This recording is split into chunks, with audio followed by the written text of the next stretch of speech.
سلام كمي صنيحهم زخوركم تخاتلتي زمدب مخنمياواني بزنايلو محزناي زلنا زعبا دما اب صلات تمرتي زتكورو خوينو نترانا بركتون ممهر تمهراي ولدي زدسس كخونيو نزل إلنا زلنا ارستي مويا مخلوق بنفس لنا عدينا زلنا ممري ماني عند ورقي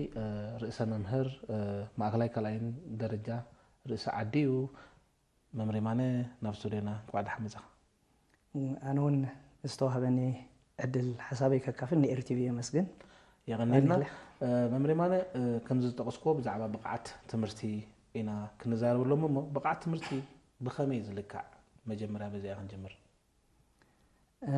بقعت تمرتي بخمي لكع قدمي مغلاصنا من الباش اب بقعت تمرتي ابركتو زلوم اكلات متقاسا قداس وين يسمعني حجي اب بقعت تمرتي اتي مريح ترى زوهابو خمس الاورا قحي مجمريات تمهراي بالي كله زوادد مدبات زساتف اكل ماكل ناي كله مواهادو تتمهراي مخنياتو تمهراي كتمهري لك اخا صغاتات توادد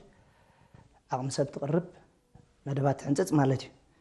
سلازي اب بقعت تمرتي اقدس زخونه صلوت روحيتات مجمريا بيت مرتي استماله مسالت يا عطق خلالو نتي زوادد مدب متغبر زخون استماله عطق عطق خلالو دحري زمت ممهر الله تموياوي مالتي موياوي مراحينا يتسرح ممهر دما نتكاريكلم بهاجر درجه زدالو نابته مهراي زقرب ني بوليسيتات نمدبات ناي منغستي اب بايتا زرغاغص ممهري مالتي ابزي قندي اگداسن متكاتن زيبلو ترا دما ترا ولد خا اب ግምት ካአትሎ ማለት ስለዚህ እቲ ተማሃራይ ከም ቀንዲ ናይ መደባት ሸቶ መተግበሪ ተኻልእ ኻኒ ኣብ ዙርያ ናይዚ ቀንዲ ሸቶን ተማሃራይ ናይ መምሃር ብትምርቲ ብኽእለት ብፍልጠት ናይ ምብቃዕ መደባት ማእኸል ስለ ዝኾነ እቲ ኩሉ መምህሩ ወላዲኡ እቲ ጸጋታት ናይ ቤት ትምህርቲ ፋይናንስ በሎ ካልእ ምስኡድ ተኣሳሰር መሳለጥያታት ካኒ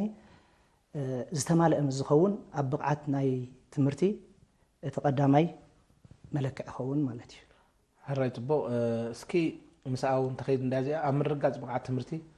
اب ግምት زاتو رقحيتات كلو تخينم منيم اب ግምት كاتو زغبኦም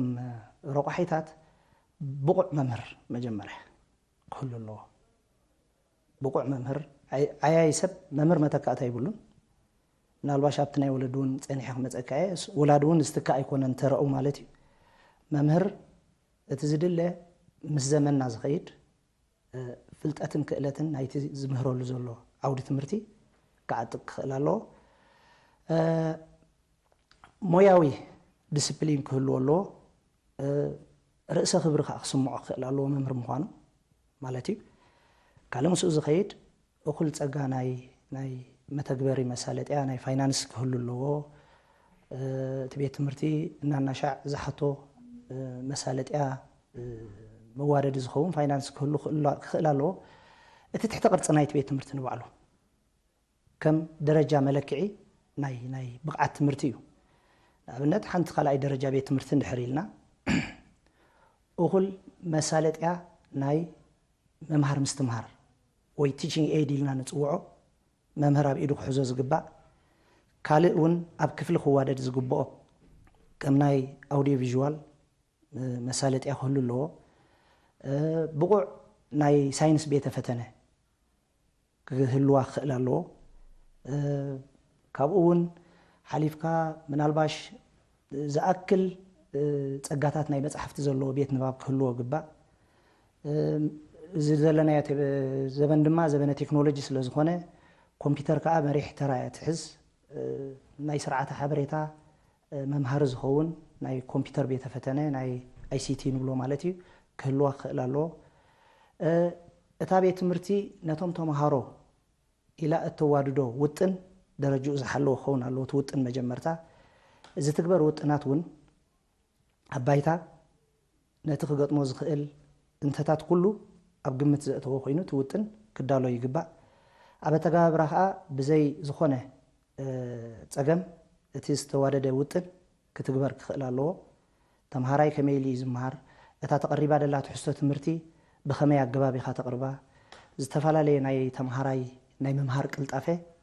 أبجمت زأت وديع كاو حليفون تمهرونا زتفعل لي دليت كلهم خيليو سفولي دليت علونا مالتهم زم سبيشال نيدز نقولهم نعومونا بجمت كتأتوت كإلا لك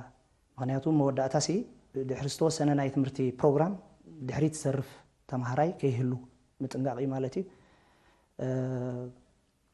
إزمس جبركا تي مدب ببقعة تكبيرية مسبل كانت تزوت أنكايو أبجم جامي خاتمة أبسال سايقت مالتي تي نمجم جميل كقرب كياز اللخا نتبت الدماء بلك نتي أبوتن كهرمو إلكا كم شطوز حسكايو أبايتا أتكبير كايو دا أي تكبر كايو بلك كترئيزة لك مجم جامي نتبتاتون كتقرب لك زين وزترفن نتسألو مالتي هراي بفلاي حجيتكي حدا خطي مجمجم وطيت كون خلو نمري مالي وطيت تمهراي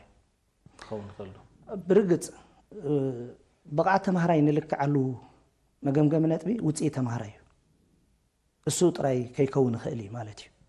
حجي حدا خبتي ملكعي ناي بقعة تمهراي توطي تمهراي كون خلي زوطي تمهراي جن بينو تتمهراي سرحو سرح يكونن مالتي أزوت إيتزن خركب زتواددو ጸጋታት ነይሮም እዮም ጸጋ ናይ ሰብ ነይሩ ናይ መሳለጥያ ነይሩ ናይ ፊናንሳዊ ዓቅምታት ነይሩ ካልእ ነይሩ ተራ ወለዱ ነይሮም እዮም ማለት እዮም ሕጂ ብልክዕ ንኩሎም እዚኦም ብዕንቆት ክትፍትሾም ኣለካ ደረጃ ናይ ተማሃራይ ጥራይ ይኮንካን ኣብ ብቕዓት ትምህርቲ ትልክዕ መምህር ብኸመይ ነቲ ሞያዊ ብቕዓቱ ኣብ ባይታ ተዋፂዎ መምህር ክልክዕ ክኽእል ኣለዎ ንባዕሉ تا بيت مرتي درجة ممرت لك علو قبو سند كل واخل الله مالتي كابو حليفو اتتواري دوزلو كاريكلم نممهار مستمهار متشو ديو تمهاراي بقليلو نتحستو ترديو فلتأتن كألتن كعد قولو بزخ المنقدي مس درجة بقعاتو تماتات اني ديو تي تحستو نايت تمرتن بعلو كاريكلم نبلو تم تواري دوم زلو متحفت ناس نبقعتن كألتن ناي تمهراينا درجة بالحق أمره أبقمت زأتوريهم تمزوارو دو متحفتي بتنقاق فتشو اللوون بحلايا أنا مالتي نبعلو تم متحفتي حيزوم وزلو تحستوتات معرفات نبعلو قدم تختلا سارة رعو تمهراي كاب زغللة نابتي زخبده حلقلاخ تخاتاتيلو بدرجة بدرجة نخفلطهم نخحزهم نخمهارهم متشاعدهم زي خطاشم كلك خلالو مالتي مسؤول خيد زلو ولدي ناي بحقي ولدي اتم ازيم اقدستي روحيتات نايتي تمرتاو غداي ناي تمهرايو اذا خنبل كلنا سلا زربا زي كونسي حدا قلعه احدو يلي هيوت الجمر اتا سدراي كل غعزه هيوتو معبالتاتو دقيق حبريتا زلو ولدي مالتي سلازي نايتا سدرابيت ناي منفس ناي تمرتي خميو ولادا بتمرتي صبلل يلكوت بتمرتي بقيعو تواددار نخون ጭቡጣት حسابات اللواديم مدبات اللواديم نعون متغبارك تا سدرابيت انتاي صعرتات تغبر بخمي تواسا بخمي مسبيت تمرتي ايدونغوانتون كوينا اب بقعت ناي تمهراي اجامه تبركت ناي غزا رسو اقداسي رقحي مالتي سلازي مودات ازمت زبلكايو وصيت ناي تمهراي ملكع خون دو اندا بتخكل يخوني ግን ተማሃራይ በይኑ ዓዩ ዘምጾ ይኮነን እንተዳ ጽቡቅ ኮይኑ እቲ ተማሃራይ በይኑ ነቲ መጎስ ዝወስዶ ይኮነን እንተዳ ሓሚቁ ተረኺቡን በይኑ ነቲ ነቂፌታ ክሽከሞ ዘለዎ ይኮነን ማለት እዩ ተማሃራይ ከም ዝገበርካዮ ይዝኸውን ምስ ኩሎም ናይ ዕድመታቱ ምዕባለታት እንዳተኸታተልካ ምስ ትምህርቲ ከመይ ተሳኒ ይኸይድ እቶም ኩሎም ኣብ ባይታ ተቐሚጦም ዘለው ጸለውት ረቑሒታት ድበልናዮም ተራ መምህር ተራ ምሕደራ ናይ ቤት ትምህርቲ ተራ ወለዲ ዝተዋደዱ ጸጋታት ብልክዕ ኣብ ምዕባለ ናይ ዝተማሃራይ ዝኸውዕ ኢሎም ነይሮም ድማ ይውዓሉን ክፍተሹ ይግባእ ስለዚ ድምር ውፅኢት ኢኻ ትብል ዘለኻ ብልክዕ ድምር ውፅኢት ብልክዕ ሕራይ ፅቡቅ ስለዚ ተማሃራይ ኣብ ትምህርቲ ደኺሙ ማለት እንብሎ እንታይ እዩ ዝኸውን እዩ ሓደ ተማሃራይ ደኺሙ ኣሎ ክንብሎ ውፅኢቱ ስለዚ ደኸመ ጥራይ ድዩ እቲ ተማሃራይ ደኺሙ ኣሎ ክንብል ከለና ከምዛ ኣብዛ ቀዲምና ክንዘራርበላ ፀናሕና ነጥቢ ነቲ ድኻሙ በይኑ ይኮነን ክሽከሞ ዘለዎ ናይ ባዕቂ እንተደኣ ብሚዛናዊ ዓይን ክንጥምቶ ኮይና ተማሃራይ እኩብ ድምር ውፅኢት ናይ ዝተፈላለዩ ኣበርክቶ ዝገብሩ ኣካላት እዩ ማለት እዩ ስለዚ ተማሃራይ ደኺሙ ንብሎ መዓስ እዩ ምናልባሽ ኣብቲ ናይ መወዳእታ ውፅኢቱ ሕማቕ ምስራእና ደኺሙ ክንብል ንኽእል ንኸውን ድሕሪት ተመሊስና ግን ነዚ ውፅኢት እዚ ኣበርክቶ ዝገበሩ ድኻማት እንታይ እዮም እንተኢልና ምናልባሽ ክረአ ዘለዎ እተን ኣቐዲምና ክንጠቕሰን ፀናሕና ረቑሒታት ንዕን ምፍታሽ እዩ ዘድሊ ማለት እዩ መጀመርያ እቲ ተማሃራይ ከም ኣገዳሲ ኣካል ክንዝንጉዖ ይብልናን እቲ ተማሃራይ ናይ ምምሃር ዓቕሚ ናይ ምምሃር ኩነታቱ እንታይ እዩ ዝመስል ንኣብነት ሙሉእ ጥዕና ዘለዎ ኣመጋግብኡ ንባዕሉ እኹል ትሕዝቶ መግቢ ተመጊቡ ንዘህልኮ ፀዓት ኣብ ትምህርቲ ዝመጣጠን መግቢ ተመጊቡ ደመፅእ ኣሎ እዩ እዚ ምናልባሽ ናይ ስድራ ቤት ግደ ክኸውን ይኽእል እዩ ኣብ ትምህርቲ ምስ መፀ ተቐቢሉ ዘእንግዶ ዘሎ መምህር ብፍሉይ ነቲ ናይ ውልቁ ኩነታት ናይ ምምሃር ምስትምሃር ሃዋሁ ኣለልዩ እቲ ዝደልዮ ንዑ ዝምችእ ኣገባብ ኣመሃህራ ንሓንቲ ናይ ትምህርቲ ትሕዝቶ ንኣብነት ብዝተፈላለየ ኣገባብ ክትምህራ ትኽእል ኢኻ ገሊኡ ተምሃራይ ብሕቶን መልስን ገሊኡ ተምሃራይ ብናይ ጉጅለ ዕዮ ገሊኡ ተምሃራይ መምህር ብዝህቦ ሌክቸር ወይ ድማ ዝህቦ መግለፂ ዝርድኦ ክኸውን ይኽእል እዩ ገሊኡ ተምሃራይ ደጋጊሙ ብምንባብ ገሊኡ ተምሃራይ እውን ቅልጡፍ ናይ መሓዝ ክእለት ኣለዎ ማለት እዩ ስለዚ መምህር ነዚ ፍሉይ ባህሪ ናይ ተምሃሩ ሓደ ብሓደ ከፅንዖ ትዝሓሸ ኮይኑ ይስማዓና ኣነ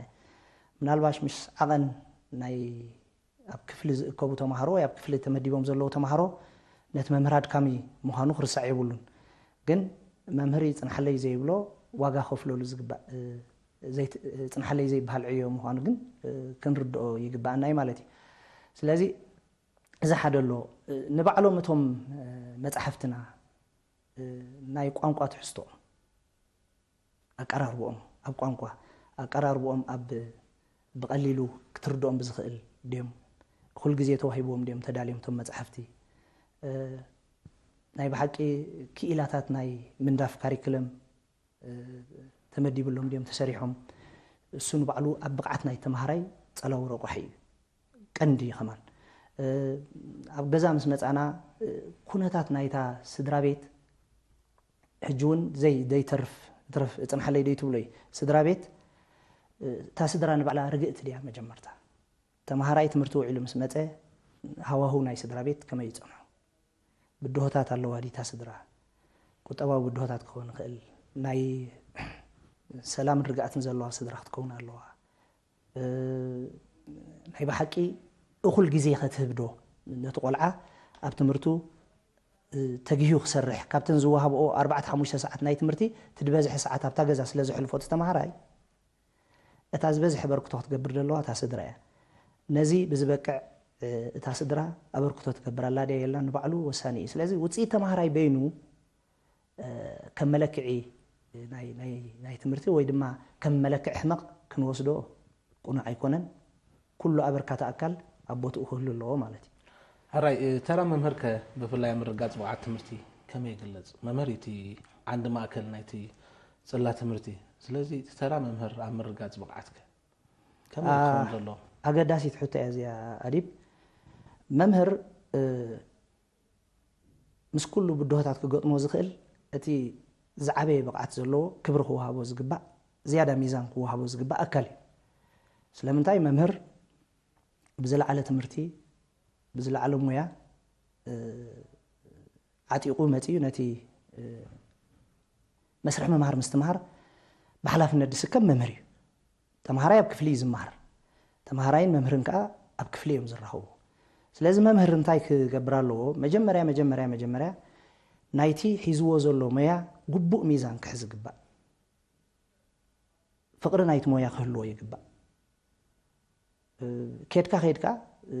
ናይቲ ቆልዓ መጻኢ ዕድል ጥራይ ዘይኮነ ናይ ሓደ ሕብረተሰብ ናይ ሓደ ሃገር ብድሆታት ድፍትሑ ኣነ ከም ዝመስለኒ ብትምህርቲ ጥራይ ትምህርቲ ጥራይ መዋጽኦ ካብ ድሕረት ካብ ድንቁርና ካብ ኩሎም ዓይነት ኣበሳታት ኣብዚ ዓለም ክገጥመና ዝኽእል ከም ሃገር መሪሕ ተራ ዝሕዝ ትምህርቲ እዩ ማለት እዩ ስለዚ መምህር ግቡእ ሚዛን ዘለዎ ብዛዕባ ትምህርቲ ብዛዕባ እቲ ዝሕዞ ሞያሲ ግቡእ ሚዛን ክሕዝ በቂዑ ዶ ይበል ኣይበቂዕን ፍቅሪ ናይ ሞያ ኣለዎ ዶ መምህር ብምዃኑ ክብሪ ዶ ስምዖ ኣነ መምህር እየ ስራሕይ ከኣኒ ዓብ ስራሕ እዩ መጻኢ ዕድል ናይ ሕብረተሰብ ክውስን ዝኽእል ብቕዓት ይዓጢቐ ደለኹ ኢሉስ ሓያል መትከላዊ እምነት ኣለዎ ዶ እቲ መምህር ወሳኒ ማለት እዩ ካብኡ ሓሊፉ እቲ ንምምሃር ዝሕግዝ ሞያ ስነ መምህርና ንብሎ ፔዳጎጂክ ሳይንስ ንብሎ ብዝግባእ ዓጢቕዎ ኣሎ ዶ ምክንያቱ ድሌት ጥራይ በይኑ ኩሉ ግዜ ኣካል ይኮነን ሓያል ድሌት ክህልወካ ክእል ብቕዓት እንተዘይብልካ ግን እቲ ትደልዮ ባህጊ ኣብ ባይታ ንኸተተግብር ማሕንቆ ገጥመካ ስለ ዝኾነ ናይ ኣገባብ ኣመሃህራ ወይ ናይ ስነ መምህርና ሞያ እኹል ብቕዓት እናፀንሐ እናተደጋገመ ዝሕደስ ብቕዓት ክህልወካ ኣለዎ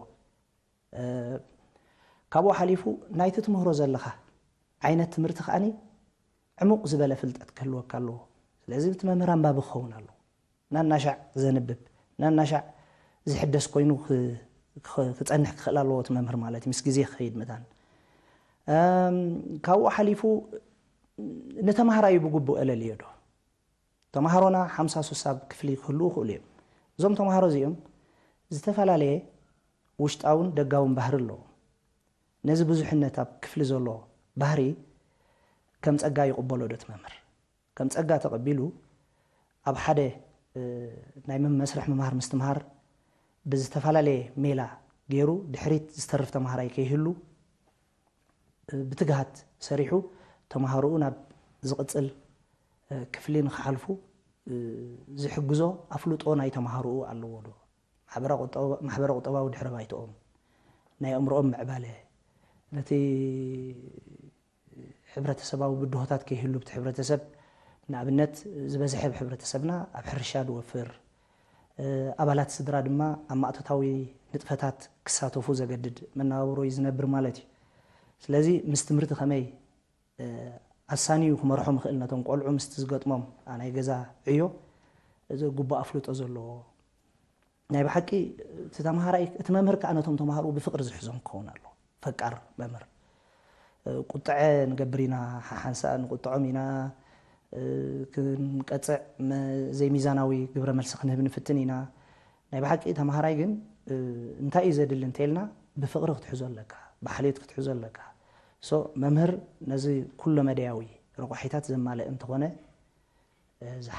ዝሓሸ እዩ ማለት ዝሓሸ ዕድል ኣለዎ ማለት እዩ ሕራይ ፅቡቕ ስለዚ ከምዚ ክጠቅሶ ፅናሕካ ተራ መምህር ማለት ገሊፅካ ዝውዳእውን ኣይኮነን መሰረታዊ ኸ እዩ ስለዚ መምህር ብፍላይ ተምሃሮ ደረጃኦም ክብ ንኽብል ከንታይ ፃዕርታት ክገብር ይግባእ ምናልባት ከም ዝበልካዮ ኣብ ክላስ ዝተፈላለዩ ዓይነት ተምሃሮ ኣለዉ ቀልጢፎም ዝሰምዑ ቀልጢፎም ዝርድኡ ካልኦትን ማእኸሎት ኣለዉ ገሊኦም ከዓ ዝሕትል ዝበሉ ቁርብ ድኽም ዝበሉ ኣለዉ ስለዚ ነዚኦም ከም ማዕራሪ ወይ ደረጃኦም ክብ ንኸብል እንታይ ተገበረ ይምረፅ ካብ ተመክሮኻ ተበጊስካ ማለት ብኣብነት ፅቡቕ መምህር ከምቲ ዝበልካዮ ዝተፈላለየ ዓይነት ብቕዓትን ባህርን ድሕረ ባይታን ዘለዎም ተምሃሮ ካብ ሃለውዎ ሓደ ካብቲ ክገብሮ ኣለዎ ኢለነ ዝሓስብ መለሳ ዘለዎ ኣገባብ ኣመሃህራ ሓንቲ ዓይነት ነቶም ሓደ ዓይነት ጉጅለ ዘድሃበ ደይኮነ መለሳ ዘለዎ ኣገባብ ኣመሃህራ ክኽተል ይግባእ ኣብ ክፍሊ ክምህር ከሎ ክቐርብ ከሎ ናብቶም ተምሃሮ እውን ኣቀራርብኡ ፍሕሹው ክኸውን ኣለዎ ፍሕሹው ክኸውን ሰሓቢ መሳጢ ክኸውን ኣለዎ ድምፁ ብዝግባእ ዝስማዕ እቲ ትሕዝቶ ትምህርቲ ከዓ ብቅደም ተኸተል ከቕርቦ ከሎ ብዝቐለለ ኣገባብ ነቶም ተምሃሮሲ ብዝቐለለ ብዝተኻእለ መጠን ብዝቐለለ ኣገባብ መሳጢ ብዝኾነ ኣገባብ ካልእ ዝተፈላለየ ዕድላት ናይ ምምሃር ክፈጥረሎም ኣለዎ ተምሃራይ ክመሃርን መምህር ክምህርን ክልተ በበይኖም ኣካላት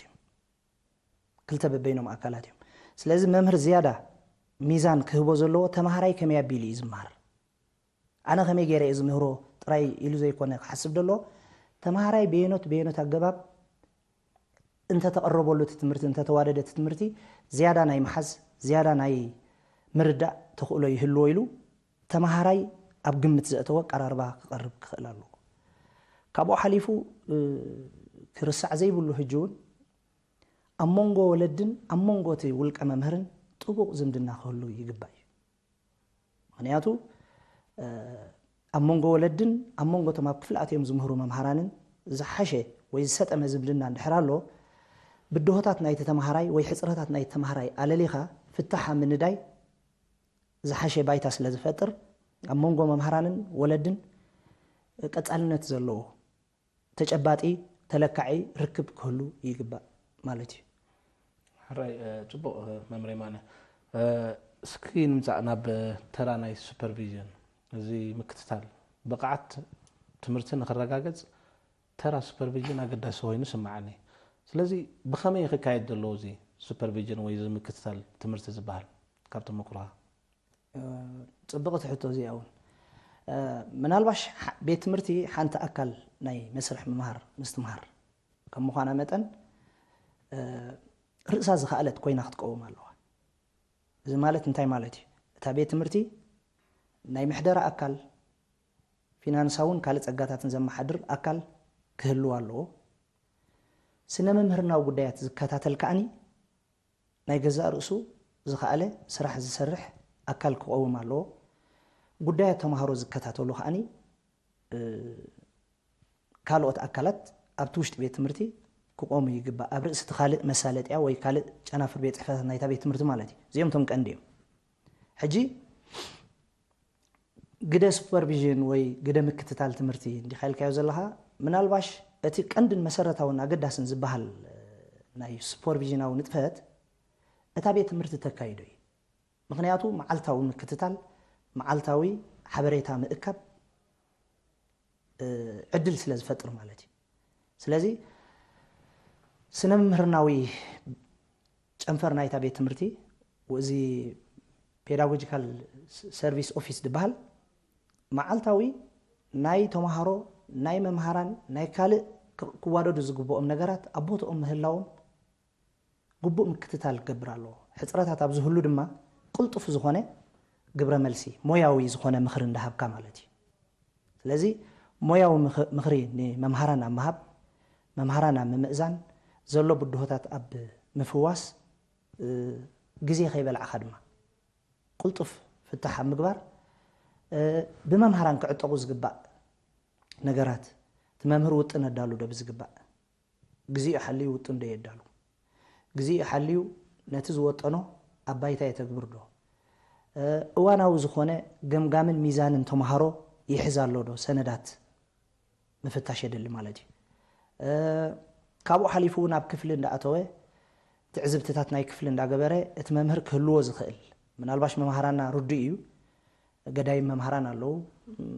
ማእከላይ ደረጃ ተመክሮ ዘለዎም ኣለዉ ሓደሽቲ እውን ኣለዉ ብዝያዳ ኣብ መንጎ እዞም ዝተፈላለዩ ሰለስተ ኣካላት ክፍጠር ዝኽእል ጋፕ ንምፅባብ እቲ ሱፐርቪዥናዊ ኣገልግሎት በቲ ሓላፍ ስነ መምህርና ናይታ ቤት ትምህርቲ ንምፅባብ ናይቲ ጋፕ ወሳኒ ተራ ኣለዎ ድሕሪኡ ምናልባሽ ዝመፅእ ናይ ዝምልከተን ጨናፍር ቤት ፅሕፈታት ናይ ንኡስ ዞባ ኣሎ ናይ ዞባ ኣሎ ኣብኡ ሓሊፉ እውን ናይ ሚኒስትሪ ትምህርቲ ናይ ክፍሊ ሓፈሻዊ ትምህርቲ ክህሉ ይኽእል እዩ በቲ ኢልካ በቲ ግን ተራን ግደን ናይ ሱፐርቪዥን ኣብ ዕቤት ናይ ሓንቲ ቤት ትምህርቲ ወይ ኣብ መምሕያሽ ውፅኢት ናይ ተምሃሮ ኣዝዩ ወሳኒ እዩ ማለት እዩ ቀጻሊ ድማ ተዋሃሂዱ ክስራሕሉ ዘለዎ ረቑሒ እዩ ማለት እዩ ሕራይ ብፍላይ እስኪ ተራ ወለዲ ቀጻሊ እንተቕሶ ፀኒሕና ኢና ማለት ኣቃሊልካ ዝረአዩ እውን ኣይኮነን ወለዲ ግን እንታይ ማበርክቶ ክገብሩ ዝድለይ ኣብ ሓንቲ ቤት ትምህርቲ ንኣብነት ደቆም ኣብታ ቤት ትምህርቲ ዝመሃሩ እንተኮይኖም ወለዲ እንታይ ተራ እዮም ክፃወቱ ብዙሕ ግዜ ተራ ወለዲ ክዓዝዝ ኣለዎ ተራ ወለዲ ከም ዝኸውን ኣለዎ ንብል ኢና ብልክዕ እንታይ ተርኦም ወል ወለድን መምሃራንን ክልተ ገጽ ናይ ሓንቲ ሳንቲም ምበልኩ ኣነ እታ ሳንቲም ባዕላ ተምሃሮ እዮም እንተኢልናያ ክልተ ገጽ ናይታ ሰናቲም ከዓ ወለድን መምሃራን እዮም ስለዚ ወለዲ ኣዝዩ ኣገዳሲ ዝኾነ ተራ ይፃወቱ كم تقدم تقصد فتنكو اتقولع أهدو يلز جمر هيوتو أبتا سدرا بيتي نسدرا بيتو خايز فلت سدرا بيتو خا نزقول عزي ولدو طراي زي كونو تعنا زلو بأمرون بأكلن زبسل قولع خوينو ناي معباي تفطراوي قديتا لو مالتي اجي نزي تفطراو قديتا متغبار حاده خابت زدليوم بيت مرتي بيت مرت خواره دلو مغبا بيت مرت حزباو تكاله حزباو اغلغلوت هب مالتي اجي حاده حزباو اغلغلوت زهب ناي تمرت تكال كا ات منغست قربو زغبا صغاتات نستوسنه كل غزي مالت ممر قرب قالو مسارتاويان دبحالو عتقطات نايت بيت مرتي صغاتات نايت بيت مرتي يقرب تزترفه حلافነት ناي ولدي انتاي غدلو مجمريا تابيت مرتي نتمهارو ختبقع بزخلا منغدي اغر تخيلا دا يتخلتن حيال تساتفنت بتي ودابناتهم ناي وكلت ولدي ابتي محبر ولدن تمهارون ممهران زبحال ابيلوم حناص ترኦም كصاوت خللو مجمريا زي حبراو حلافነት خون مالتي ابناي ولق تمهراي مصيخا ناب ولادم مصيخا دما اتقولع كاب زدليو عتقي كم معتاق جميركا طنو زحلو تمهراي نتمرت بقع زخونه تمهراي منفسو نقحاتو وي ناي تمرت متبع راي زلو نخخون غيركا اب غزا ناي مودادو حلافነት الله ابيت تمرت مسمصخا ابيت تمرت زغبرو نطفتات بدققت بدقيق እንዳተخاتلو معبالتاتو እንዳራዩ اب صبوق زخدل اوان زغبا متبع كغبرلو غوديلو بزركبلو دخامات ابزهلو دما نت دخامات علاليخا تماطاطاني ناي متعرراي سغمتي ناي موساد ناي ولد حلافنتي ديسيبلين زلو نخخون بديسيبلين ناي مهناصون ترى ولدي ازي اقداسي ابزي تقولع من يمكايتو مزتفالالي معبالتات ناي عدمي دما تقولع انتاي بحرياو لوط يكبرالو بدقيق تا سدرا نقيحه تكتتلالو نقيحه سدرا تكون الله اتي زهبو غبره ملس تقولع تفالالي عدمتا زهبو غبره ملسي انتاي يدبل دلو بخمه يزواسا دلو مسمزنو اب سدرا بيتو انتاي غبره ملسي يهب تقولع اب تمرتو زلو تقداسنت بخمه يلكع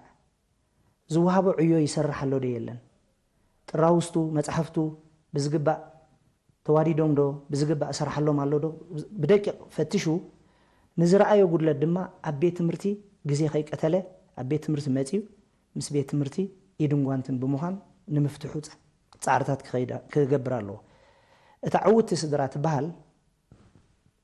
قطباوي صغماتا وي ካልእ ብድሆታታ ብዘይ ገድስ ነትምርቲ ቅድሚት ተሰሪዓ تعوت ስድራ ንብላ ማለት እዩ ዘለዋ تعريفا او هليلا اب ናይ ተማሃራይ ጥቕሚ ተውዕል ስድራ ማለት እዩ ስለዚ ትምርቲ ዝመንፈሳ ስድራ ቤት እታ ነትምርቲ ልዕል ኩሉ ተሰርዕ ልዕል ኩሉን ቅድሚ ኩሉን ትምርቲ ተሰርዕ ስድራ ቤት ያ ማለት እዩ ስለዚ عوتا ተማሃሮ ብድሕሪኦም እንድሕሪ ኢኻዮም لعل دغف ناي سدرا دلوم منالواش تسدرا بيت نقحات اب تمرتي زلو كابنابن كفلالي يخيلي تمسرتاو غداي ግን نفس وكف سدرا بيت اب ኤርትራ ولادو اب تمرتي كعبيلو اب تمرتي زدل بقعت كدلبولو زيدل سدرا بيت يبلنان مالتي عجيب امنتا يزمصت بدهوتات كمي غيركا خانزي عقر ህንጢነትካ ወይ ባህግታትካስ اب بايታት سرحلو ግን كابناب سدرا بيت يفلالي مالتي اتا ني تمرت قدم تسرع سدرا ግን نتمهراي اب تمرتي بتجهات بحبو خسرح تتابع سدرا مالتي حراي مساسكي ممري مانه ولدس متكاتا ممر كونو يخولو دم موداتا مالس تختريو خلخا اغداسيو كلتيم بحوار كغعازو غون غون انداتتامامتو كخودو صبوق يو ردو يو ግን ولدي متكاتا ممر كون يخلدي ምክንያቱ መምህር ቲ አዚው حلافነት ዘሎ بقعت ዘሎ ፍልጠት ዘሎ ወላኳት ወለድ ተርኡ ከይጎሰና ማለት እዩ كم يترى أزيا ولدن ممهرانن بوتهم أي تخاهونيهم لك عن مزرعة جن تمالالاتيهم أنا متكاتها أبكن دنبلا تمالالاتيهم مالتهم حجي ممهر نتمهري أبكفل رخيو أتن زقبات حستونا يتمرتي أسكيمو يصدو مالتي مهيرو يصدو بخلاء زراربا حجي انتا يزد لي تتمهري دحريو أتن زتمهرنا أبكفلي أبجزا خيدو خدقمن كمبب ملامد خسرح زوهابو عيه خفلي بروجكت زمسل قال نجارات مسؤول أساسر نجارات أبجزا دقاقي مخسرح يدلي سلازي نتي أبجزا زقبرو تمرتاو نتفتات ما ملأتا نايت ممهر كوينا أبجزا تعي تاسدرا ولديهم مالتي أبيت مرت مسمته نتي أبجزا يقول له يزبهال أزي موياوي نقحت زحتت تكنيكاون موياون بسلت زحتت قدايا دما ناب قدع ممهر ورد مالتي سلازي ولدي ناتهم إجامال له أبجزا ممهر كأن بتي موياو عين ختمت كله نجزا روس حلفنت له نتي متحللاف نايت تمرت مالتي أم السلات نايت مسرح ممهر مستمهر متشو هو مفتار أتاخفلي نمسرح ممهر مستمهر متشئت تكون مسات إتسحابيت تكون أتزوهاب تمرت دما بزك المتن بزلع على درجة أبا أمرو نايت مهارو سرت قالوا من قدي موياو بقعت ناي ممهري ناي ولدي كونن مالتي سلازي من الباش تمهرو واحد دخلت ولد بجزا نتي ممهر بقال خفالو شفنوا له يخوليهم زي كحدي مالتي بعابي اختري اخلها جن ترى ممهر تتكاي كونن ترى ولد خا بممهر تتكاي كونن سلازي تمالالاتيهم مالتي صبو سلازي تي سلوسا وركب دبها الله امنغو تمهراي ولدي ممهر تبيت مرتي نبلو مالتي امسرح مار مستمار كم يكن تصالو حدا ولدسي زي كابت جزا ابيت مرتي سكندي زي تمالاليسي مزعا ولدو خحت دلو كميلي خنت زلوتي سلوسا وركب نبلو صبو اهتو ازي قدم حجنا ابنتتي كوميتي ولدن ممهرانين يزبهال نيور قدم حج مالتي مس غزي اتي نقحات ندعبي مس مصه تران غبؤن ناي تمهراي ازي صلاون وسانن እንደሆነ مس مصه محبر ولدن ممهرانن تمهرون كوينو ثلاثه اكلات زقموي مالتي زي سلساو زمدنا زبهال مالتي حجي ثلاثه قند اعنود ناي حده اكاليوم مالتيهم بخلت عنود تطو زبل اكال يلنا ابنت ثلاثه يوم ግን حده زدلدله هنصت بولو وي قرص بولو خسرحو يخوليم حجي نتي قرصي امين كالو ጥራይ አካል ይኮነን አባይታ ከመይ ከተሰርሐሉ ያ ተሕቶ ትመጽእ ወለዲ ካብ መደባት ናይት ቤት ትምህርቲ ካብ ዝሕንጸጹ መደባታት ሒስካ ዝትግበሩ መደባት ዝግበሩ ገምጋማት ሕጽረታት ናይት ቤት ትምህርቲ ኣምምላእ መምሃራን ኣምትብባዕ ታቤት ትምህርቲ ወዲሉ ኣብ ዝበሃል ምናልባሽ مستمحدرا ناي بيت مرتي ايدن وانتن بمخان قصال ركب كغبر غبا تقند فتحت مصحجي قصال ركب الله دو يلن تبدهوتات حجي اوي ولدي ابيت مرتي قصال ركب غبر دو مسم مهران ناي دقوم زلكع ركب غبر دو مسم حدرا بيت مرتي اتا بيت مرتي كمي درجه خمدلا اب كمي بقعت كم زلا ركب غبر دو إذا من الواش نتوم ودابيتات ناي ولدي توم وكلتي ما أب محبر ولدي ممهران توم هارون دلوت رايز قد بسرح يكونن نفس وكف صدرة أنت واحد أبوري أبيت مرتمتي معباله ولادو تخاتاتيلو لتزادل عيو جزا حيزو خيد قبا زو صد عيو جزا دما بتجباتي ويتلكعي درجة كتكبر يقباي ركب ولدن ممهران ركب ولدن بيت مرتن اندحر تباتي كله ሓደ መሰረታዊ ዝኾነ ሃዋፍ ተፈጢሩሎ ማለት እዩ ስለዚ እቲ ስጥመት ዝበሃል ብግዜ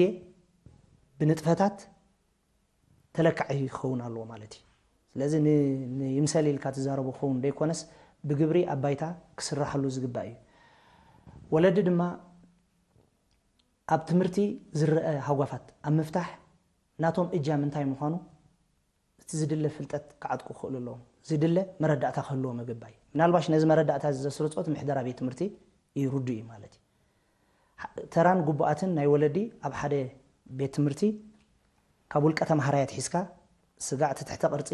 ስጋዕ መስርሕ መምሃር ምስትምሃር ዝኸይድ ኩሉ መደያዊ ተሳትፎ ናይ ወለዲ እንታይ ይመስል መረዳእታ ክህልዎም እቲ ምሕደራ ቤት ትምህርቲ ዝድለ ፃዕሪ ክገብር ክኽእል ኣለዎ ስለዚ ተራ ወለዲ ተለካዒ ክኸውን ኣለዎ ቀፃሊ ከዓኒ ጀሚሩ ዘቋርፅ ዘይኮነ ቀፃሊ ርክባት ምስ ቤት ትምህርቲ ክህሉ ኣለዎ ቀፃሊ ርክባት ጌርካ ኢኻ ከዓ ነቶም ቀፃሊ ክፍጠሩ ዝኽእሉ ብድሆታት ወይ ፀገማት ናይ ተምሃሮ ኣለሊኻ ንምፍዋሶም ክስራሕ ዝኽእል ማለት እዩ ሕራይ ምናልባት መምሬ ማነ ኣብ መወዳእታ በዚ ኣጋጣሚ ዝትብሎ ወይ ዘይበልናዮ ምዚ ጉዳይ ዝተኣሳሰረ ነገር ተሎ ዕድል ክትበካ ዳርጋ ኩሉ ኢልናዮ ኢና ምናልባሽ ኣነ በዚ ኣጋጣሚ እዚ ዝላበዎ ግን ደጊመ ዝዛረቦ ትምህርቲ መሰረታዊ ፍታሕ ናይ ምዕባለ ማለት እዩ ኩሉ ብትምህርቲ ዝሓልፍ ኩሉ ኣብ ዓለም ዘሎ ዝተበፅሐ ደረጃታት ወይ እውን ክፍታሕ ዝድለ ግድላት ትምህርትን ምስ ትምህርቲ ዝተኣሳሰር ነገራት ጥራይ ክፈትሖ ዝኽእል ስለዚ ከም ሕብረተሰብ ከም መምሃራን ኩላትና መረዳእታና ኣብ ትምህርቲ ሚዛናዊ ክኸውን ኣለዎ ባህላየ ትምህርቲ መዋፅኦ ካብ ኩሉ ድሕረት ካብ ኩሉ ፀገም ካብ ኩሉ ድንቁርና ካብ ኩሉ ናይ ቴክኖሎጂ ናይ ቁጠባ ብድሆታትና መዋፅኦ ምዃኑ ክንኣምን ይግባአና ማለት እዩ እዚ እንድሕር ኮይኑ መንእሰያት ዜጋታት እንታይ ዝመስል ትምህርቲ ክንቅርበሎም ይግባእ እንታይ ዝመስል ፃዕርታት ኣባይታ ክንገብር ኣለና መምሃራን ምሕደራ ቤት ትምህርቲ ወለዲ ብዓብዩ መሻርክቲ ኣካላት ቅድምን ልዕሊ ኩሉን ትምህርቲ ሰሪዕና ተዋሂድና ክንሰርሕ ይላቦ ማለት እዩ መምህር የማነ ዓንደ ወርቂ ርእሰ መምህር ማእከላይን ካልኣይን ደረጃ ርእሰ ዓዲ ስለ ሰብ ስቱድዮና መዚኻ ዝሃብካና ሰፊሕ ሙያዊ ምክሪ ብስመይ ምስ ተዓዘብትን ደጊመ የመስገነካ ኣነ እውን ዝተዋሃበኒ ዕድል የመስገን ባርከ ዝኮርኩም ተዓዘብቲ ንሎም ዘዳለናዮ መደብ ምክሪ ማያውያን ኣብ ዝተዛዚሙሉ ስለምክታልኩም ነመስገን ሰላም